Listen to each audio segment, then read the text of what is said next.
በስመ አብ ወወልድ ወመንፈስ ቅዱስ አሐዱ አምላክ አሜን። የተወደዳችሁ የእግዚአብሔር ቤተሰቦች የእናታችን የእመቤታችን የቅድስት ድንግል ማርያም የአስራት የቃል ኪዳን ልጆች በወደደን በፈቀረን አንድያ ልጁ በኢየሱስ ክርስቶስ ሰላም እንደምን ቆያችሁ? አሜን። የአምላካችን ስሙ ዘወትር የተመሰገነ የተወደሰ ይሁን። እንግዲህ እንደዚህ ጥቂት ቃለ እግዚአብሔር በቀጥታ ስርጭት እግዚአብሔር ቢረዳን እንነጋገራለን። እግዚአብሔር አምላካችን በቸርነቱ እንዲያስተምረን የእርሱ ቅዱስ ፍቃድ ይሆንልን። ዛሬ የትንሣኤ ሁለተኛ ዕለት ላይ ነው የምንገኘው። ዕለቱ ቶማስ ይባላል። ቶማስ ከ12 ሐዋርያት አንዱ ሲሆን የጌታችንን ትንሣኤ ያላመነ ደቀ መዝሙሩ ነው። እንግዲህ ሌሎቹ ሐዋርያት ጴጥሮስና ዮሐንስ ተመልክተው እሱ አልተመለከተም ነበርና እነ ጴጥሮስ አይተዋል፣ እነ ጴጥሮስ ተመልክተዋል። እነሱ ተመልክተው ሲናገሩልኝ ሰምቻለሁ ብሎም መስበክን አልፈለገም ቶማስ። ምክንያቱም አንተ ትክክለኛ ሐዋርያ አይደለም፣ ከሌላው የሰማውን ነው፣ ከእነሱ የበታች ብትሆን ነው እንጂ እነሱ አይተዋል እያልክ የምትናገርልህ ብሎ በሰው ዘንድ መናቅን ፈርቶ ቶማስ ሳላየው አለ።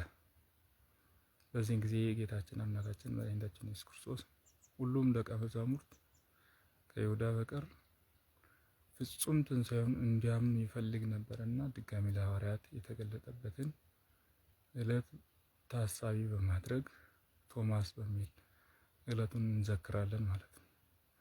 ሐዋርያውን በአንድ በኩል እናደንቃለን።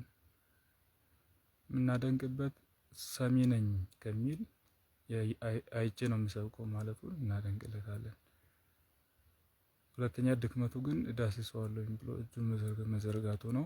እርሱም ቢሆን መልካም ነገሮች መልካም ነገሮች አሉ። ያመጣው መልካም ነገር በእሳት ሲዳስሰው እሳት አቃጠለች። በዚህን ጊዜ ጌታዬ አምላኬ አለ። በጌትነት ብቻ ይረዳ የነበረውን በአምላክነቱም ጭምር እንዲረዳው ጥሩ ሆነ ማለት ነው። ከጥሩ ጎኑ ሲያስ ሌላውም ጌታ ብቻ እንደሆነ እንደ አብርሃም ሳራ አብርሃምን ጌታ እንደምትለው ጌታ ብቻ ብለን እንዳናስብ አምላኬ የሚለውን እንጨምርበት። እጅን የፈጠረ ያደረቀው እርሱም እንደሆነ የፈጠርኩትን እጅ ማድረግ የሚችል ስልጣን ያለው እርሱ እንደሆነ ደግሞ በሚዳሰስ ስጋ መነሳቱን በሚነካ ስጋ መነሳቱን ለዓለም ለማስተማርም የቶማስ መዳሰስ ጥሩ ጎኑ ይሄ ነው። ከዛ ግን ሳያዩ የሚያምኑብኝ ብፁዓን ናቸው ብሎ ድጋሜ ሌላ ትምህርት ጌታችን እንዲያስተምርም ጥሩ እድል ፈጥሯል። እነዚህን ሶስቱ ነገሮችን ያዙ። አንደኛ ተናጋሪ ሰዎች ተናግረውኝ ነበረ ከማለት አይቻለሁ ትንሣኤውን ብሎ በልበ ሙሉነት ማስተማር የቶማስ ድክመቱ እንደነበረው ነው ጥንካሬው። ሁለተኛ መዳሰሱ ደግሞ ያመጣበት ቅጣት የምትመስል ተግሳጽ፣ መልካም ተግሳጽ ልክ አባት ልጅን ጥቂት ቀጥቶ ወደ መልካም እንደሚመራው ጥቂት ቀጥቶ አምላክነቱን እንዲረዳ መደረጉ።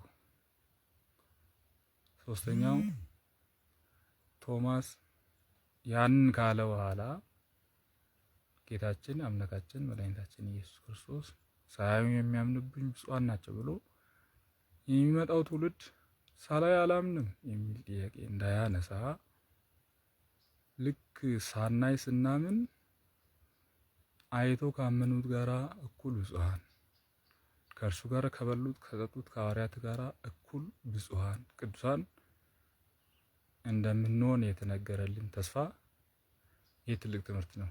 በዛሬው ዕለት ይህንን ብቻ አንስተን እናብቃ። እንግዲህ መገለጡን 2 3 ለሐዋርያት በግልጥ ብዙ ተማሪዎች ባሉበት 7 8 9 10 ተማሪዎች በነበሩበት 2 3 ተገልጧል። ከዛ ውጪ ግን በ10 ጊዜ ተገልጧል ይላሉ አባቶች። በ40 ቀን ተማሪው ደቀ መዛሙርቱ የተለያየ ሆኖ ለሁለቱ የተገለጠበት አለ። እንደዛው ሁሉ ሲደመር 10 ጊዜ ጌታችን በ40 ቀን ተገልጦ ፍጹም እንዲያምኑ ትንሣኤውን ፍጹም እንዲያምኑ 10 ጊዜ ተገልጧል። 10 ቁጥር ፍጹምነትን የሚያሳይ ቁጥር ፍጹም እንዲያምኑ ምንም አይነት ጥርጣሬ እንዳያድርበት። ጥርጣሬ ቢያድሩማ ነገ ሰማዕት አይሆንም፣ ሐዋርያ አይሆንም፣ ወንጌላዊ አይሆንም፣ አያስተምሩም። በዚህ ፊት ወጥቶ እሱ ባይነሳ እንዴት ብሎ ነው የሚያስተምሩ? ምን ተስፋ አድርጎ ነው የሚያስተምሩ?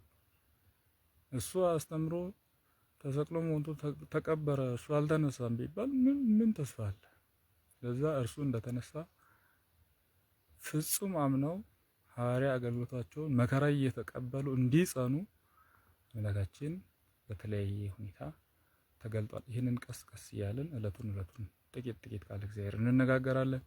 ብዙም እንዳያሰለቻችሁ የእግዚአብሔር ጸጋ ከእኔም ከእናንተም ጋር ይሁን። ወስብሐት ለእግዚአብሔር ወለወላዲቱ ድንግል ወለመስቀሉ ክቡር። ይቆየን።